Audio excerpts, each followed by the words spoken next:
Welcome back to another technical deep dive here in the debug zone. Today we're tackling a big question and breaking it down with insights from other users. Hopefully this clears up some misconceptions and helps you get the answer you need. So buckle up, stay a little curious, and let's jump right in.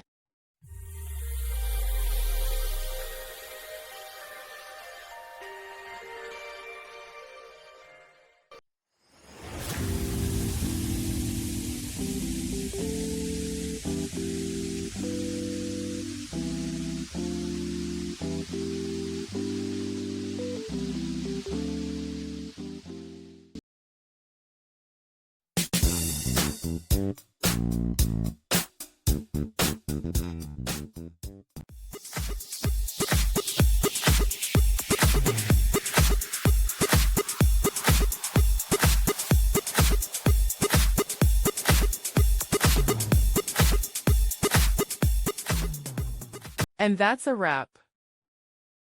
I hope you found the answer you were looking for. If you did, take a second to hit that subscribe button. It really helps out. And let me know in the comments which solution worked best for you. See you next time in the debug zone.